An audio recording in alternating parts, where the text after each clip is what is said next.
Bismillahirrahmanirrahim. Assalamualaikum warahmatullahi wabarakatuh.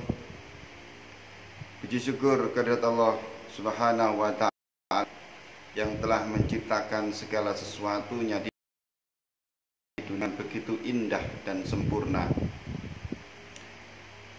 Tidak ada yang bisa memberi suatu penyakit atau musibah kecuali Allah Subhanahu wa ta'ala. Kita wajib mensyukuri dan mengucapkan terima kasih kepada Allah. Alhamdulillahirabbil alamin. Salawat serta salam kita kepada Rasulullah, junjungan kita Nabi Muhammad sallallahu alaihi wasallam. Mudah-mudahan lantaran beliau kita bisa membedakan mana yang baik dan mana yang buruk, sehingga bisa mengamalkan sunnah-sunnahnya.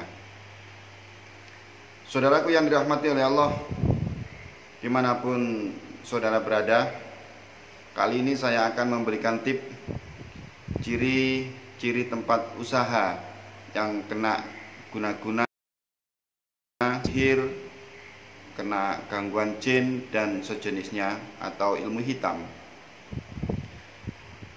Nabi SAW pernah bersabda yang artinya, barang siapa yang mendatangi tukang ramal dan bertanya kepada tentang suatu perkara dan mereka membenarkan ucapan peramal tersebut, maka sholatnya tidak akan diterima selama 40 hari. Riwayat hadis Muslim. Di dalam hadis riwayat Ahmad dikatakan oleh Rasulullah, barang siapa yang mendatangi dukun dan dia benar pada Al-Quran yang telah diturunkan pada Nabi Muhammad SAW. Maka saudaraku sekalian yang dirahmati oleh Allah, apabila saudara ingin usahanya sukses, usahanya maju, maka contohlah apa yang pernah dilakukan oleh Rasulullah SAW. Nanti di bagian lain akan saya ceritakan tentang bagaimana kiat-kiat sukses seperti yang dicontohkan oleh Rasulullah. Sehingga kalau kita ingin melakukan itu semua, insya Allah kita akan diberi kesuksesan dalam usaha dan bisa untuk beribadah kepada Allah Subhanahu wa ta'ala. Ciri-ciri usaha toko atau sejenisnya yang terkena guna-guna, yang pertama adalah tempat usaha selalu dianggap tutup atau tidak buka, walaupun setiap hari itu buka. Yang kedua, banyak yang aneh secara tiba-tiba. Yang tiga, pembeli tidak betah di tempat tersebut, selalu ingin keluar dari tempat usaha tersebut, warung tersebut, restoran tersebut, atau jenis usaha yang lain. Yang keempat, kehidupan pribadi mulai terganggu, bisa dari keuangannya, kesehatannya, dan yang suka marah-marah dan lain sebagainya. Yang lima, ada mencium bau wewangian, bangkai, kembang, dan bau yang lainnya, namun dicari sumbernya tidak ada. Yang keenam, makanan sering basi, belum pada waktunya, baru menyembelih kambing basi, banyak uletnya, itu tidak masuk secara logika. Yang ketujuh, makanan ada ulat, semisalnya daging baru disembelih sudah basi dan banyak ulatnya. Nah, ini sering terjadi di tukang sate atau yang memakai daging ayam, daging kambing, daging sapi dan sejenisnya. Yang 8, tiba-tiba sepi pembeli padahal barang berkualitas bagus dan sudah bersponsor yang awalnya ramai. Maka ini perlu diwaspadai. Yang ke-9, makanan terasa tidak enak bagi pembeli padahal sebelumnya rasa itu enak dan lari. Ini ciri-ciri 9 macam ciri-ciri usaha saudara terkena gangguan. Maka caranya bagaimana?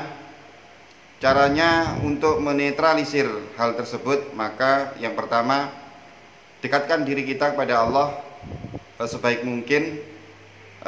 Mungkin sholatnya selama ini kita lupa atau tidak terpenuhi dengan 5 waktu, maka dekatkanlah lebih dekat lagi kepada perintah-perintah Allah dan larang-larangannya. Setelah itu semua, yang perlu saudara lakukan adalah taubat kepada Allah, pernah melakukan kesalahan dan dosa. Setelah itu, ini untuk praktek membuat air ruqyah untuk toko-toko tersebut atau usaha restoran atau pabrik bisa juga. Maka pertama, usahakan saudara ambil wudhu terlebih dahulu. Bisa sholat 2 rakaat meminta kepada Allah, atau sholat hajat atau sholat mutlak. Intinya sholat sunnah kepada Allah Ta'ala 2 rakaat. Setelah itu menghadap kiblat, bajunya suci, meminta kepada Allah, lalu sediakan air 1 ember yang besar. Nah, niat kepada Allah, ya Allah, jadikanlah air dari partikel air yang terkecil ini ya Allah, untuk menetralisir apabila di usaha saya ini ada gangguan dari orang lain, gangguan dari jin, setan, atau gangguan ilmu-ilmu hitam lainnya. Meminta kepada Allah dalam hati seperti itu agar dihilangkan semua gangguan tersebut. Lalu membaca suratul Fatihah. Suratul Fatihah dibaca 7 kali, lalu ayat kursi 7 kali, surat Al-A'raf ayat 117 sampai 222, surat Yunus ayat 81 sampai 82, surat Toha 69, Al-Ikhlas 7 kali, Al-Falaq 7 kali, dan An-Nas 7 kali. Setiap kali surat ditiupkan di air tersebut. Contoh umpamanya Al-Fatihah, A'udzubillahi minasyaitonirrajim, A'udzubillahi minasyaitonirrajim, Bismillahirrahmanirrahim, Alhamdulillahirabbil alamin, Arrahmanirrahim, Maliki yaumiddin, Iyyaka na'budu wa iyyaka nasta'in, Ihdinas siratal mustaqim, an'amta 'alaihim ghairil maghdubi 'alaihim waladdallin. Amin. Ditiupkan di air tersebut sambil didekatkan di air tersebut seperti ini, ya. Itu diulang-ulang setiap kali surat ditiupkan, sampai 7 kali seperti yang saya sebutkan tadi. Kemudian setelah itu selesai air ruqyah itu, bacakan setiap hari setelah sholat 5 waktu, lalu dibaca sampai 7 hari. Nah, setelah 7 hari, air tersebut dipercikkan di toko atau tempat dagangannya, atau diambil airnya sedikit, dicampur pel-pelan, dicampur air untuk mengelap-ngelap di toko tersebut dengan meminta kepada Allah agar dilindungi dari semua gangguan yang diciptakan oleh makhluknya. Nah, insya Allah setelah itu akan kembali normal usaha Anda dengan izin Allah.